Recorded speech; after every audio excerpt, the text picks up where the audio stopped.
أعوذ بالله من الشيطان الرجيم بسم الله الرحمن الرحيم الحمد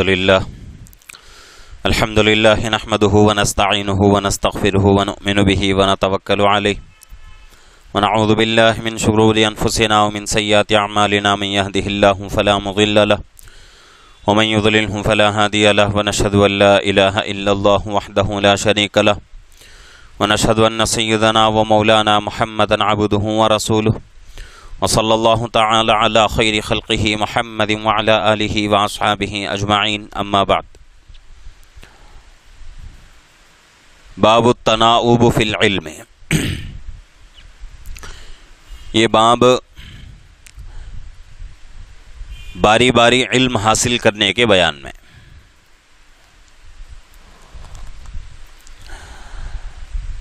اس باب کے اندر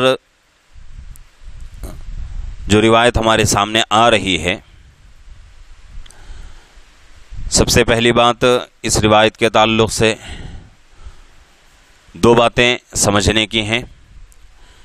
ایک بات، یہ روایت آگے ہمارے سامنے بار بار آئے گی۔ دوسری بات یہ ہے کہ یہ روایت جو یہاں نقل ہو رہی ہے یہ مکمل روایت نہیں ہے، روایت کا کچھ حصہ یہاں ذکر ہو رہا ہے اور پوری روایت انشاءاللہ آگے ہمارے سامنے آئے گی۔ اس روایت میں علم حاصل کرنے کے تعلق سے بات کہی گئی ہے کہ باری باری علم کیسے حاصل کیا جائے، اور پوری باتیں ہمارے سامنے بیان ہوں گی۔ حدیث کے راوی حضرت عبداللہ ابن عباس رضی اللہ عنہما ہیں۔ اب یہاں جو ہے حضرت عبداللہ ابن عباس رضی اللہ عنہما کے حالات بیان کرنے کی ضرورت نہیں ہے۔ اس سے پہلے حضرت عبداللہ ابن عباس رضی اللہ عنہما کی روایتیں بہت گزری ہیں اور تقریباً 3-4 روایتوں میں میں نے آپ رضی اللہ عنہ کے زندگی کے حالات بیان کر دیے ہیں۔ ایک بات جو ہے ذہن میں رکھنے کی ہے کہ حضرت عبداللہ ابن عباس رضی اللہ عنہما بہت بڑے قرآن پاک کے مفسر ہیں، یعنی کہ دنیا کے اندر، اس سے پہلے بھی میں نے کہا تھا پھر دوبارہ عرض کر رہا ہوں کہ دنیا کے اندر آج جتنے بھی لوگ، جتنے بھی علماء، جتنے بھی مفسرین اکرام قرآن پاک کی تفسیر کر رہے ہیں یا لکھ رہے ہیں، تو جو بھی تفسیر بیان ہو رہی ہے، جو بھی تفسیر لکھی جا رہی ہے کتاب کی شکل میں، وہ تمام تفسیریں حضرت عبداللہ ابن عباس رضی اللہ عنہما کی تفسیر کا خلاصہ ہے۔ اس دنیا میں آپ سے بڑھ کر آج تک کوئی مفسر پیدا نہیں ہوا اور قیامت تک پیدا نہیں ہو سکتا، اور یہ علم اللہ رب العزت نے حضرت عبداللہ ابن عباس رضی اللہ عنہما کو اللہ کے نبی پاک صلی اللہ علیہ وسلم کی دعا کی برکت سے عطا فرمایا۔ ایک موقع پر حضرت عبداللہ ابن عباس رضی اللہ عنہما کے خدمت اللہ کے نبی صلی اللہ علیہ وسلم کو پسند آئی، تو اس پر حضرت عبداللہ ابن عباس رضی اللہ عنہما کے لیے اللہ کے نبی صلی اللہ علیہ وسلم نے دعا فرمائی، تو اس لیے آپ جو ہے بہت بڑے مفسر بنے۔ یہاں تک کہ یہ بات بھی میں نے اس سے پہلے عرض کر دیا تھا کہ حضرت عمر رضی اللہ عنہ کا دور خلافت تھا۔ حضرت عمر رضی اللہ عنہ کی مجلس میں بڑے بڑے صحابہ شریک ہوتے تھے حضرت عمر رضی اللہ عنہ کی مجلس میں، اس لیے کہ خلیفہ ہیں اور مسلمانوں کے بہت سارے مسائل ہوتے تھے، ان مسائل کو حل کرنے کے لیے کچھ لوگوں کی ضرورت ہوتی تھی، تو اس لیے ہر وقت ایک جماعت حضرت عمر رضی اللہ عنہ کی خدمت میں رہتی تھی، اور وہ جماعت کوئی چھوٹے صحابہ کی جماعت نہیں تھی بلکہ بڑے بڑے صحابہ، اور یہاں تک کہ لکھا ہے کتابوں کے اندر آپ کے مجلس میں جو صحابہ شریک ہوتے تھے وہ صحابہ بڑی عمر کے تھے، اور ان صحابہ کے چہروں کی داڑیاں جو تھی سفید ہو چکی تھیں۔ اتنی بڑی عمر کے صحابہ آپ کی خدمت میں کچھ مسائل حل کرنے کے لیے بیٹھتے تھے، تو اس مجلس میں حضرت عبداللہ ابن عباس رضی اللہ عنہما کو حضرت عمر رضی اللہ عنہ اپنے بازو میں بٹھاتے تھے، مجلس میں بھی اور اس کے ساتھ ساتھ اپنے بازو میں ہی بٹھاتے تھے۔ اور بڑے صحابہ اعتراض کرتے تھے کہ امیر المومنین، ہم عمر میں بڑے ہیں اور یہ مجلس جو ہے بڑے لوگوں کی ہے، بڑے لوگوں کی مجلس میں چھوٹے نوجوان اگر ہمارے درمیان میں بیٹھیں گے تو اس مجلس کی اہمیت ختم ہو جائے گی۔ تو حضرت عمر رضی اللہ عنہ نے اس کا کوئی جواب نہیں دیا، بلکہ علمی اعتبار سے جواب دینے کی حضرت عمر رضی اللہ عنہ نے کوشش فرمائی، اور اس کے بارے میں صحابہ سے پوچھا کہ بھئی اس کا یعنی کہ سورہ نصر جو ہے نازل ہوئی تھی، اس کے بارے میں ایک بات حضرت عمر رضی اللہ عنہ نے پوچھی۔ تو حضرت عمر رضی اللہ عنہ کے سوال پر حضرات صحابہ جو مجلس میں شریک ہوتے تھے، بڑے صحابہ، ان کا جواب کوئی اور تھا۔ وہی سوال حضرت عبداللہ ابن عباس رضی اللہ عنہما سے پوچھا گیا، تو حضرت عبداللہ ابن عباس رضی اللہ عنہما نے اس کا صحیح جواب دے دیا۔ اس کے بعد حضرت عمر رضی اللہ عنہ نے فرمایا، اس وجہ سے اس لڑکے کو میں اپنی مجلس میں بٹھاتا ہوں۔ تو اس لیے حضرت عبداللہ ابن عباس رضی اللہ عنہما بہت بڑے مفسر، اور آپ سے بڑھ کر آج تک اللہ کے نبی صلی اللہ علیہ وسلم کے بعد کوئی مفسر پیدا نہیں ہوا اور قیامت تک بھی پیدا نہیں ہو سکتا۔ تو یہاں جو ہے حضرت عبداللہ ابن عباس رضی اللہ عنہما کی روایت ہے، فرماتے ہیں کہ حضرت عمر رضی اللہ عنہ فرما رہے ہیں، اصل میں یہ واقعہ جو ہے حضرت عمر رضی اللہ عنہ اور حضرت عمر رضی اللہ عنہ کے ایک پڑوسی صحابی کا واقعہ ہے، دو صحابہ کا واقعہ یہاں جو ہے نقل ہو رہا ہے۔ اور باب کیا ہمارے سامنے گزرا؟ باب التناؤب فی العلم، یعنی کہ باری باری علم حاصل کرنا۔ حضرت عمر رضی اللہ عنہ اور ان کے پڑوسی، یہ دونوں جو ہیں، اور حضرات صحابہ کی ایک عام عادت تھی کہ حضرات صحابہ میں سے کوئی ادنا صحابی بھی علم حاصل کرنے کے لیے پیچھے نہیں ہٹتا تھا، چاہے ان کی عمر کتنی بھی بڑی ہو گئی ہو، چاہے ان کی کوئی بھی مجبوری ہو، چاہے ان کے گھروں میں کھانے کے لیے کھانا نہ ہو، اگر فاقے ان کے زندگی میں آ رہے ہوں، تب بھی علم حاصل کرنے کے لیے صحابہ پیچھے نہیں ہٹتے تھے۔ اگر فرض کر لیں صحابہ علم حاصل کرنے کے لیے پیچھے ہٹ جاتے تو آج امت کا حال کیا ہوتا تھا؟ تو آج امت کے اندر علماء موجود ہیں، دین کا علم موجود ہے، تو یہ جو ہے حضرات صحابہ کا بہت بڑا احسان ہے امت کے اوپر۔ تو اب جو ہے علم حاصل کرنا بھی ہے اور اس کے ساتھ ساتھ اپنے گھروں کے کام کاج بھی ہیں۔ کچھ صحابہ جو ہیں کھیتی باڑی کرتے تھے، کچھ صحابہ باہر جا کر تجارت کرتے تھے، کچھ صحابہ مدینے میں رہ کر کوئی بیپار وغیرہ کر لیتے تھے، کچھ صحابہ جو ہیں کسی کی کھیت میں جا کر کام کرتے تھے، مالی وغیرہ کا کام، یعنی کہ کھیت کی نگہبانی کرنا، نگرانی کرنا۔ تو قسم قسم کے کام حضرات صحابہ کرتے تھے۔ ان کی زندگیوں میں ان کے گھر والوں کا مسئلہ، ان کے بچوں کا مسئلہ ہے، کھانے پینے کا مسئلہ ان کے پیچھے لگا ہوا ہے، لیکن اس کے ساتھ ساتھ ایک تقاضا ان کے سامنے کیا ہے؟ علم حاصل کرنے کا بھی ہے۔ اب دونوں تقاضے ان کے سامنے، کیسے جو ہے مسئلے کو حل کیا جائے؟ تو صحابہ کیا کرتے تھے کہ اپنے ساتھ ایک ساتھی کو شامل کر لیتے تھے، دونوں میں بات ہو جاتی تھی، بات طے ہو جاتی تھی کہ بھئی ایک دن میں اللہ کے نبی صلی اللہ علیہ وسلم کی خدمت میں رہوں گا اور آپ کیا کرو، اپنے کام کے لیے چلے جاؤ، اور دوسرے دن میں اپنے کام کے لیے چلا جاؤں گا اور آپ کو اللہ کے نبی صلی اللہ علیہ وسلم کی خدمت پہ رہنا پڑے گا۔ جس دن میری باری ہوگی اللہ کے نبی صلی اللہ علیہ وسلم کی خدمت پہ رہنے کی، تو صبح سے شام تک جتنی باتیں میں سیکھوں گا وہ تمام باتیں میں آپ کو سکھاؤں گا۔ دوسرے دن آپ کو اللہ کے نبی صلی اللہ علیہ وسلم کی خدمت پہ رہنا ہے، آپ کی باری ہوگی، تو دوسرے دن صبح سے شام تک جتنی باتیں ہوں گی، جتنی باتیں تم سیکھو گے، وہ تمام باتیں مجھے بتاؤ گے۔ تو یہ حضرات صحابہ کے اندر ایسا نظام حضرات صحابہ نے بنا لیا۔ قربان جائے ان حضرات صحابہ کے ان جو ہیں محنتوں پر کہ ابھی میں نے کہا کہ حضرات صحابہ اس وقت علم کو چھوڑ دیتے تو آج امت جو ہے، امت کے اندر علم نہیں بلکہ انسانیت ہی ختم ہو جاتی. علم تو دور کی بات، انسانیت بھی باقی نہیں رہتی امت میں. آج جتنی انسانیت باقی ہے، جتنا علم باقی ہے، جتنے علماء آج امت میں باقی ہیں، یہ تمام پورا کا پورا حصہ جو ہے، پورا کا پورا احسان ان حضرات صحابہ کی مقدس جماعت کا ہے. اپنے کام کاج کرتے ہوئے بھی علم حاصل کرتے تھے اس طرح نظام بنا کر. یہاں جو ہے واقعہ حضرت عمر رضی اللہ عنہ اور ان کے پڑوسی صحابی کا واقعہ ذکر ہو رہا ہے.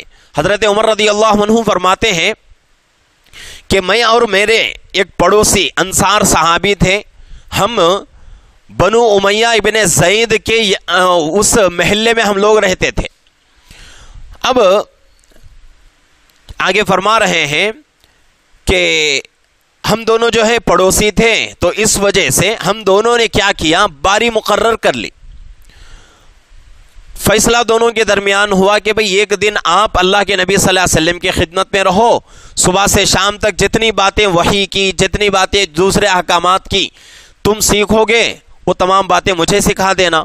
اور دوسرے دن میں اللہ کے نبی صلی اللہ علیہ وسلم کی خدمت میں رہوں گا اور صبح سے شام تک وہی اور دوسرے احکامات جتنی بھی باتیں مجھے سمجھ میں آئیں گی، جتنی باتیں میں سیکھوں گا تو وہ تمام باتیں شام میں آپ کو سنا دوں گا. تو اس طرح میرے اور ان پڑوسی صحابی کے درمیان میں باری باری علم حاصل کرنے کا نظام بن چکا تھا اور اسی نظام پر ہم چل رہے تھے. اتفاق سے کیا ہوا، ایک دن میری باری کام کی باری تھی، میں کام پر گیا ہوا تھا اور ان انصار صحابی کی باری اللہ کے نبی صلی اللہ علیہ وسلم کی خدمت میں رہنے کی تھی.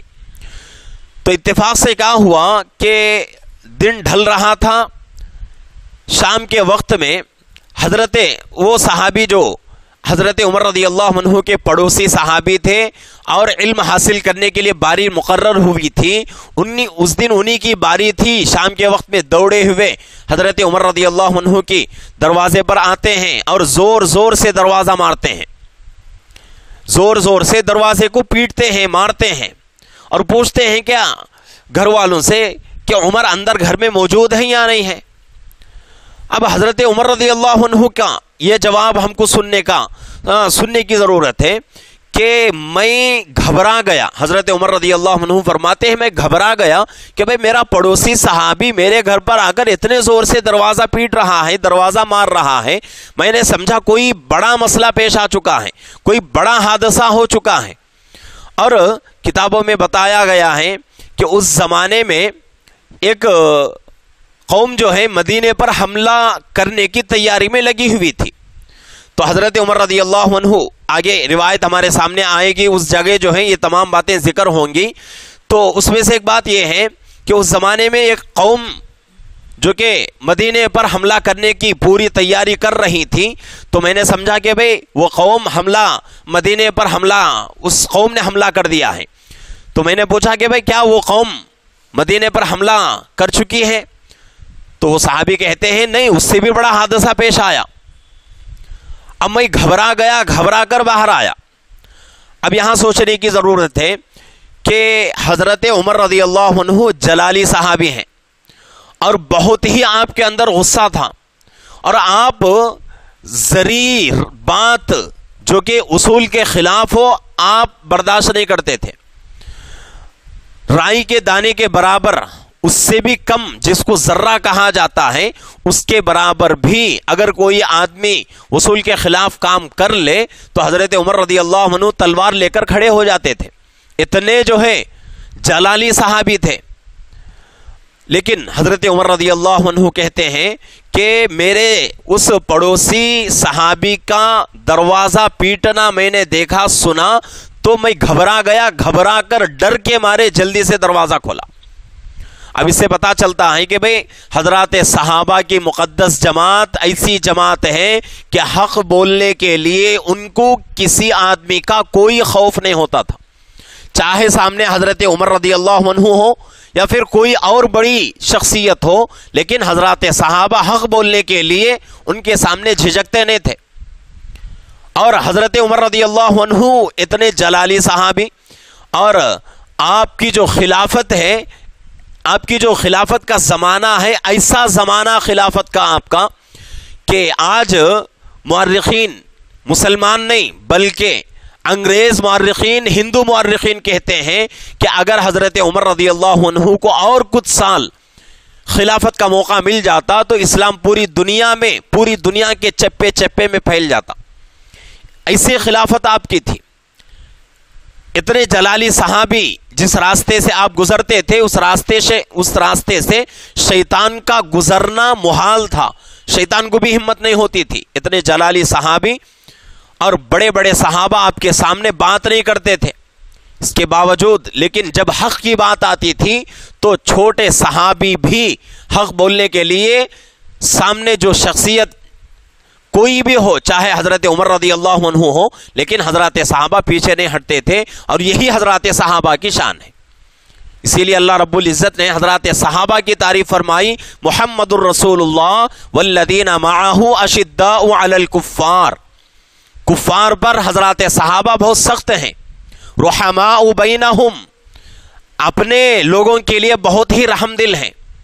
تراہم رکعا سجدا، تم لوگوں کے بارے میں دیکھو گے کہ وہ لوگ کبھی سجدہ کر رہے ہیں، کبھی جو ہے رکوع کر رہے ہیں. تو یہ جو ہے اللہ رب العزت قرآن پاک میں سورہ حجرات کے اندر پارہ نمبر 26 ہے، اس سورت کے اندر اللہ رب العزت حضرات صحابہ کی تعریف کر رہے ہیں. تو اس لیے حضرات صحابہ جو ہے حق بولنے کے لیے کسی کا کوئی جو ہے خوف نہیں کرتے تھے. تو یہاں جو ہے اس بات کو سمجھنا ہے. اب آگے جو ہے بات ہمارے سامنے آ رہی ہے. تو میں نے پوچھا کہ بھئی کیا واقعہ پیش آیا، کون سا حادثہ پیش آیا؟ تو صحابی کہتے ہیں کہ اللہ کے نبی پاک صلی اللہ علیہ وسلم نے اپنی تمام ازواج مطہرات کو طلاق دے دیا ہے. آنے والے صحابی کیا کہتے ہیں کہ بہت بڑا حادثہ پیش آیا اور وہ حادثہ بہت ہی بڑا ہے. اور وہ حادثہ کیا ہے؟ اللہ کے نبی صلی اللہ علیہ وسلم نے اپنی تمام ازواج مطہرات کو، اپنی تمام بیویوں کو آپ نے طلاق دے دیا. جیسے ہی حضرت عمر رضی اللہ عنہ نے یہ بات سنی تو آپ چیختے اپنے گھر سے نکلے، اللہ اکبر کے نعرے لگاتے ہوئے گھر سے نکلے. یہاں تو جو ہے ابھی میں نے کہا روایت بہت مختصر ہے، لیکن آگے ہمارے سامنے روایت آئے گی، اس میں بتایا گیا ہے کہ حضرت عمر رضی اللہ عنہ جاتے ہیں سیدھے اللہ کے نبی صلی اللہ علیہ وسلم کے در پر، حجرے کے پاس کھڑے ہوتے ہیں. آپ صلی اللہ علیہ وسلم کے غلام باہر ہیں تو آپ علیہ السلام کے غلام سے حضرت عمر رضی اللہ عنہ اندر آنے کی اجازت چاہتے ہیں. تو حضرت غلام جو ہے کہتے ہیں کہ بھئی میرا کوئی اس میں جو ہے حکم اور کوئی فیصلہ میرا نہیں چلتا، مجھے اللہ کے نبی سے پوچھنا پڑے گا.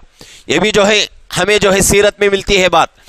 ایک طرف حضرت عمر رضی اللہ عنہ ہیں اور دوسرے طرف حضرت اللہ کے نبی پاک صلی اللہ علیہ وسلم کی شخصیت ہے. درمیان میں ایک غلام ہے. اگر چاہتے تو حضرت عمر رضی اللہ عنہ غلام کو دھکے مار کر کیا کر دیتے؟ راستے سے ہٹا کر اندر چلے جاتے. لیکن اسلام اس کا نام نہیں ہے. اسلام اس کا نام نہیں ہے. آنے والا کتنا بھی بڑا کیوں نہ ہو، لیکن اس وقت تک اسلام کسی کے گھر میں داخل ہونے کی اجازت نہیں دیتا جب تک کہ گھر والے خود اجازت نہ دیں کہ بھائی گھر میں آ جاؤ. تو یہ جو ہے اسلام ہے. تو حضرت عمر رضی اللہ عنہ آتے ہیں، آ کر اجازت چاہتے ہیں، لیکن غلام کہتے ہیں کہ میرا کوئی فیصلہ نہیں ہے، مجھے جانا پڑے گا، اجازت لینا پڑے گا. تو اندر جاتے ہیں، اللہ کے نبی صلی اللہ علیہ وسلم سے اجازت لیتے ہیں، لیکن حضرت اللہ کے نبی صلی اللہ علیہ وسلم کوئی جواب نہیں دیتے. باہر آ کر وہی بات حضرت عمر رضی اللہ عنہ کو غلام کہہ دیتے ہیں. اب حضرت عمر رضی اللہ عنہ کیا کرتے ہیں؟ مسجد نبوی میں جاتے ہیں. اور یہ واقعہ کب پیش آ رہا ہے؟ رات کا وقت گزر کر دوسرے دن صبح میں، صبح یہ واقعہ پیش آ رہا ہے. وہ صحابی آ کر شام کے وقت میں حضرت عمر رضی اللہ عنہ کو یہ واقعہ بتاتے ہیں. اب شام کے وقت میں جانا مناسب نہیں، حالانکہ حضرات امہات المومنین اللہ کے نبی صلی اللہ علیہ وسلم کے ازواج مطہرات میں سے اپنی بیٹی حضرت حفصہ رضی اللہ عنہا بھی موجود ہیں. اگر چاہتے تو حضرت عمر رضی اللہ عنہ رات کے وقت میں بھی اپنی بیٹی کے گھر میں داخل ہو سکتے تھے، لیکن یہ بھی ادب کے خلاف ہے. یہ بھی ادب کے خلاف ہے، اس لیے کہ رات کا وقت بہت ہی نازک وقت ہوتا ہے، اور چلے جائیں گے یہی سمجھ کر کے بھی میری بیٹی کا گھر ہے، اندر حالت کیا ہے معلوم نہیں. اگر ایسے وقت میں ہم چلے جائیں گے، ہو سکتا ہے ہمارے اندر جانے کی وجہ سے ان کا کوئی کام رک جائے، ان کی جو ہے کوئی چھوٹی موٹی ضرورتیں پوری ہونے سے رک جائیں. تو یہ بھی جو ہے اسلام سکھاتا ہے، چاہے اپنے بیٹی کے گھر میں جاؤ تب بھی کیا کرو، رات کے وقت میں داخل نہ ہو، بلکہ ابھی دن باقی رہے اس وقت کیا کرو، اجازت لے کر اندر جاؤ. تو یہ جو ہے اسلام ہے. اب جو ہے اللہ کے نبی پاک صلی اللہ علیہ وسلم کا یہ واقعہ حضرت عمر رضی اللہ عنہ کو معلوم ہوتا ہے. شام کا وقت تھا، حضرت عمر رضی اللہ عنہ کیسے جو ہے ایسے کر کے جو ہے رات گزارتے ہیں. صبح میں اپنی بیٹی کے گھر جانے کے بجائے سیدھے اللہ کے نبی صلی اللہ علیہ وسلم کے در پہ جاتے ہیں تاکہ اللہ کے نبی صلی اللہ علیہ وسلم سے پوچھ لیں. اس کے بعد ایک مرتبہ جاتے ہیں، اجازت نہیں ملتی، مسجد نبوی میں آ کر ممبر کے قریب بیٹھتے ہیں تو کچھ صحابہ وہاں بیٹھ کر رو رہے تھے. کیوں رو رہے تھے؟ وجہ یہی تھی کہ لوگوں میں بات پھیل چکی تھی کہ اللہ کے نبی صلی اللہ علیہ وسلم نے اپنی تمام بیویوں کو، اپنی تمام ازواج مطہرات کو طلاق دے دیا ہے. تو یہ بات مدینے میں بہت زیادہ پھیل گئی. تو اس وجہ سے صحابہ بھی رو رہے تھے، صحابیات رو رہی تھیں اپنے گھروں میں، امہات المومنین کا تو رو رو کے برا حال ہو چکا تھا. تو حضرت عمر رضی اللہ عنہ آتے ہیں، جماعت کے ساتھ بیٹھتے ہیں تھوڑی دیر، لیکن سکون نہیں ملتا. پھر جاتے ہیں دوبارہ، جا کے غلام سے پوچھتے ہیں کہ بھئی اندر جانا چاہتا ہوں. تو غلام پھر وہی بات کہتے ہیں کہ میں جانا پڑے گا مجھے اندر، اس کے بعد اجازت اگر ہو جائے تو میں آپ کو اندر جانے دوں گا. تو جاتے ہیں دوسری مرتبہ، لیکن دوسری مرتبہ بھی اللہ کے نبی صلی اللہ علیہ وسلم کوئی بات نہیں کہتے. واپس آتے ہیں، پھر اسی مجمع میں بیٹھتے ہیں، وہاں پھر سکون نہیں ملتا. تیسری مرتبہ پھر جاتے ہیں، جا کر کہتے ہیں، زور زور سے غلام سے کہتے ہیں کہ جا کے اللہ کے نبی سے کہو میں حفصہ کا باپ بن کر نہیں آیا ہوں، میں حفصہ کا باپ بن کر نہیں آیا ہوں، میں اپنی بیٹی کا حامی بن کر اور مددگار بن کر نہیں آیا ہوں. اگر اللہ کے نبی کا حکم ہو جائے تو میں میری بیٹی کا سر آپ کے قدموں پہ لا کے رکھ دوں گا. یہ جو ہے بہت جرات مندانہ الفاظ ہیں. اگر آج ہمارے بچے غلطی کریں تو ہمارا دل نہیں کرتا کہ ہمارے بچوں کو ہم کیا کریں، ڈانٹیں، ہمارے بچوں کو ہم ماریں. لیکن وہاں الفاظ کیسے الفاظ ہیں. اگر اللہ کے نبی حکم دے دیں تو میں کیا کروں گا، میری بیٹی کا سر کاٹ کر میں جو ہے اللہ کے نبی کے قدموں میں لا کر پیش کر دوں گا. جا کے اندر جا کے اللہ کے نبی سے کہو کہ میں حفصہ کا باپ اور حفصہ کا مددگار حامی بن کر نہیں آیا ہوں، بلکہ میں آپ کا صحابی بن کر آیا ہوں، یہ جا کر کہہ دو. تو تیسری مرتبہ جا کر جب اجازت چاہتے ہیں اور وہ الفاظ جو حضرت عمر رضی اللہ عنہ نے غلام سے کہے وہ ڈائریکٹ جو ہے اللہ کے نبی صلی اللہ علیہ وسلم کے کانوں تک پہنچے ہیں، تو اس کے بعد اللہ کے نبی صلی اللہ علیہ وسلم اندر آنے کی اجازت دیتے ہیں. آتے ہیں، حضرت عمر رضی اللہ عنہ سلام کر کے داخل ہوتے ہیں، کوئی سوال نہیں کرتے. سب سے پہلا سوال یہی تھا کہ اللہ کے نبی کیا آپ نے اپنی بیویوں کو طلاق دیا ہے؟ تو اس کے بعد فوراً اللہ کے نبی صلی اللہ علیہ وسلم فرماتے ہیں کہ بھئی میں نے اپنی بیویوں کو طلاق نہیں دیا، ایک کو بھی نہیں دیا، پوروں کو بھی نہیں دیا. جیسے ہی اللہ کے نبی صلی اللہ علیہ وسلم میں فرماتے ہیں تو حضرت عمر رضی اللہ عنہ خوشی میں نعرے تکبیر بلند کرتے ہیں اور زور زور سے نعرہ لگاتے ہیں. اس وجہ سے لگاتے ہیں، حضرات محدثین فرماتے ہیں کہ خوشی میں نعرہ لگانا دوسرے صحابہ کے لیے دلیل بن جائے کہ بھئی اللہ کے نبی کے طرف سے کوئی خوشخبری ملی ہے، تاکہ دوسرے صحابہ بھی اپنا غم ہلکا کر لیں. اس کے بعد پہلے سے جو ہے اللہ کے نبی صلی اللہ علیہ وسلم جو ہے مغموم تھے اور آپ کے جو ہے ایک غم آپ کے اوپر سوار تھا، اور وہ واقعہ کیوں پیش آیا آگے انشاءاللہ بہت لمبی تفصیل سے بات ہمارے سامنے آئے گی. تو مختصر دور سے جو ہے 2-3 باتیں سن لیں. وہ واقعہ کیوں پیش آیا؟ حضرات صحابیات یعنی کہ امہات المومنین جو تھیں، ازواج مطہرات آپ کی، وہ جو ہے خرچے میں زیادتی چاہتی تھیں. اللہ کے نبی صلی اللہ علیہ وسلم کی عادت شریفہ یہ تھی کہ آپ کی 11 بیویاں تھیں تو 11 بیویوں کا خرچہ پورے سال کا ایک مرتبہ دے دیتے تھے. مہینہ نہیں، دن کا نہیں، 2-3 مہینے کا، ہفتے 2-3 ہفتے کا نہیں بلکہ پورے سال کا ایک ہی مرتبہ آپ علیہ السلام پورے ازواج مطہرات کا خرچہ دے دیتے تھے۔ اب ازواج مطہرات کی طرف سے تقاضا ہوا کہ اللہ کے نبی صلی اللہ علیہ وسلم یہ خرچہ جو ہے جو آپ کی طرف سے مل رہا ہے یہ ناکافی ہے، کچھ زیادتی ہو جائے تو ہمارے لیے بہتری ہوگی۔ تو اتنا کہنا تھا، اللہ کے نبی صلی اللہ علیہ وسلم ناراض ہو گئے، اس وجہ سے ناراض ہو گئے کہ آپ بھی کیا کر رہی ہو، دنیا کی طرف جھانک رہی ہو، دنیا کے مال کی آپ بھی خواہش کر رہی ہو۔ اور ہم جو ہے یہ گمان بھی نہیں کر سکتے کہ بھئی ازواج مطہرات نے جو مال کی زیادتی کی جو طلبگار تھیں وہ کیوں اپنے خواہشات پوری کرنے کے لیے نہیں، بلکہ وہ مال لے کر اللہ کے راستے میں زیادہ سے زیادہ صدقہ کرنے کے لیے، غریبوں میں بانٹنے کے لیے۔ ہم سنتے ہی رہتے ہیں تعلیم میں، فضائل اعمال کے اندر حکایت صحابہ، پہلی جلد فضائل اعمال، اس کے اندر حکایت صحابہ جو ہے حضرت شیخ زکریا صاحب رحمۃ اللہ علیہ نے لکھی ہے، اس میں ایک باب حضرت شیخ زکریا صاحب رحمۃ اللہ علیہ نے باندھا کہ صحابیات کا دین کے کاموں میں خرچ کرنے کا جذبہ کیسے جو ہے خرچ کرتی تھی۔ آپ کے پاس ایک وقت کا کھانا بھی نہیں رہتا تھا، پورا جو ہے صدقہ کر دیتی تھی۔ تو صدقہ کرنے کے لیے اور اپنے مال کو اللہ کے راستے میں خرچ کرنے کے لیے کچھ جو ہے پیسے، کچھ مال کی زیادتی حضرات امہات المومنین چاہتی تھی۔ تو یہ بات بھی اللہ کے نبی کو پسند نہیں آئی، تو اللہ کے نبی صلی اللہ علیہ وسلم نے ارادہ کر لیا اور فیصلہ سنا دیا کہ بھئی اب میں آپ سے دور رہوں گا۔ اس کا مطلب یہ نہیں کہ بھئی طلاق دے رہے ہیں، دور رہنے کا مطلب الگ ہے، طلاق الگ ہے۔ تو اس طریقے سے واقعہ پیش آیا۔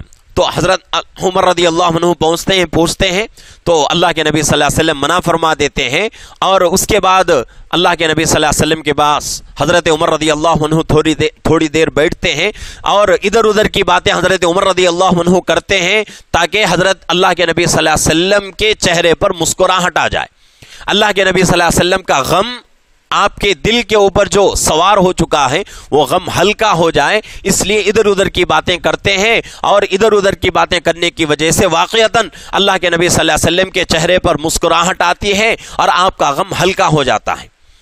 تو یہ جو ہے روایت ہے۔ اب اس سے جو ہے ہمیں کچھ باتیں سمجھ میں آ گئیں۔ پہلی بات تو یہ ہے کہ بھئی صحابہ کے مقدس جماعت صحابہ کی ایسی ہے، چاہے کتنا بھی چھوٹے صحابی کیوں نہ ہو، ان صحابی کو حق بولنے کے لیے کسی کا کوئی خوف نہیں ہوتا تھا، کسی کا کوئی ڈر نہیں ہوتا تھا، اور یہ حضرات صحابہ کی بہت بڑی شان تھی۔ اور یہ شان ہمارے اندر پیدا ہو جائے تو پھر ہماری زندگی جو ہے انشاءاللہ راہ راست پر آئے گی۔ آج ہم جو ہے حکمت کے بہانے سے وہ جگہ جہاں حق بولنا ہمارے لیے ضروری ہوتا ہے ہم حق کو چھپا لیتے ہیں، اور بعض مرتبہ ایسا بھی ہوتا ہے حق بولنے والے کے زبان پر بھی تالا لگا دیتے ہیں کہ بھئی حکمت سے کام کرو۔ حکمت کیا ہے؟ اس کو حکمت نہیں کہتے۔ حکمت کیا ہے کہ بھئی ایسے جگہ جو ہے کام حکمت سے کرو جہاں دین کا کوئی نقصان نہ ہو، امت کا ایمان اور اعمال کا کوئی نقصان نہ ہو، اس طرح کام کرو۔ ایسا نہیں کہ بھئی حق کو چھپا کر یہ کون سی حکمت ہو سکتی ہے؟ تو یہ جو ہے بہت بڑا گناہ ہے، حق بولنے سے رک جانا یا کسی کو روکنا یہ بہت بڑا گناہ ہے۔ اگر اس کا ہم سبب بنیں گے کل کو اللہ کے سامنے ہمیں جواب دینا پڑے گا۔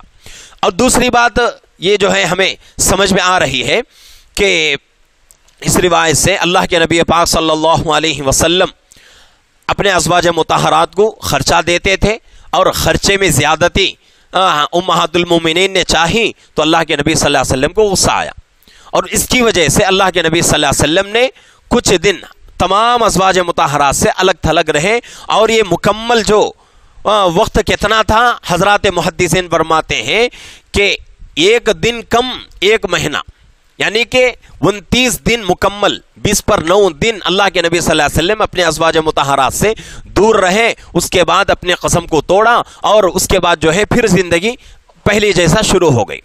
تو یہ جو ہے بہت ہی باری باری علم حاصل کرنا، اس کے اندر جو ہے یہ اس باب کے تحت میں حضرت امام بخاری رحمۃ اللہ علیہ نے یہ روایت لائی ہے۔ تو اس سے ہم کو بھی سبق سیکھنے کی ضرورت ہے کہ بھئی حضرات صحابہ کے بھی تقاضے تھے، ان کی بھی زندگیاں، ان کے بھی بچے، ان کے بھی گھر والے، ان کی بھی جو ہے زندگیاں تھیں۔ ان تمام کاموں کو کرتے ہوئے آدھی سے زیادہ زندگی حضرات صحابہ نے علم حاصل کرنے کے لیے لگا دی۔ اب اس سے ہم کو اندازہ کرنا ہے کہ بھئی ہماری زندگی اتنی بڑی ہے، ہم کتنا زندگی کا حصہ علم حاصل کرنے کے لیے لگا رہے ہیں، یہ جو ہے سوچنے کی ضرورت ہے۔ اور ہر مجلس میں میں علم حاصل کرنے پر زور دے رہا ہوں اس وجہ سے کہ کتاب العلم چل رہا ہے، علم کے تعلق سے روایتیں ہمارے سامنے آ رہی ہیں، تو اس لیے ہر حال میں علم حاصل کرنے کی کوشش کریں۔ کوشش ہی نہیں ہے، صرف کوشش کرنے سے کام نہیں چلے گا، علم حاصل کرنا پڑے گا۔ علم اگر نہیں ہے تو پھر جو ہے ہم کسی ناجائز سے بچ نہیں سکتے، کسی حرام سے بچ نہیں سکتے، کوئی جو ہے نیک کام کرنا ہمارے لیے بہت مشکل ہو جائے گا، اگر کر رہے ہیں تو اس کو مکمل درجے تک پہنچانا ناممکن میں سے ہو جائے گا۔ تو اس لیے ضروری ہے کہ ہم جو ہے دین کا علم سیکھیں، ہر حال میں سیکھنے کی کوشش کریں، اپنا کام کاج کرتے ہوئے۔ اس زمانے میں صحابہ تو ایک دن اپنی زندگی کے لیے، ایک دن علم کے لیے انہوں نے متعین کر دیا۔ آج ہمیں اتنی بڑی قربانی دینے کی ضرورت نہیں ہے۔ اس سے پہلے بھی میں نے کہا تھا، آدھا گھنٹہ اگر ہم 24 گھنٹوں میں سے آدھا گھنٹہ نکال کر کسی جو ہے عالم کے سامنے، کسی حافظ کے سامنے، کسی امام کے سامنے بیٹھے علم حاصل کر لیں، ایک دن میں 2 مسئلے اگر سیکھ لیں، ایک دن میں ایک قرآن کی آیت سیکھ لیں، تو انشاءاللہ ایک مہینے میں 60 مسئلے یاد ہو جائیں گے اور 30 جو ہے قرآن کی آیتیں ہمیں یاد ہو جائیں گی۔ تو اس لیے ضروری ہے اس کے اوپر توجہ دینے کی کوشش کریں، ہر حال میں علم حاصل کرنا ہی کرنا ہے، علم سیکھنا ہی سیکھنا ہے۔ طلب العلم فریضۃ علی کل مسلم، اللہ کے نبی صلی اللہ علیہ وسلم نے حدیث میں فرما دیا، ہر مسلمان مرد عورت کو دین کا علم حاصل کرنا فرض ہے۔ مطلب کیا ہے؟ دین کا علم حاصل کرنا فرض ہے۔ کتنا علم؟ جس سے ہمارا حلال حرام کی ہمیں جو ہے تمیز ہو جائے، جائز کیا ہے ناجائز کیا ہے۔ 24 گھنٹے والی زندگی جو کہ تبلیغ میں بتایا جاتا ہے کہ 24 گھنٹے والی زندگی ہماری کیا ہے، علم کی روشنی میں گزرے، تو اتنا علم ہم کو حاصل کرنا ہے۔ تو اس لیے جو ہے اس کے اوپر کوشش کریں، فکر کریں۔ اللہ رب العزت جو ہے ہم تمام کو اور پوری امت کو دین کا علم حاصل کرنے کی توفیق عطا فرمائے۔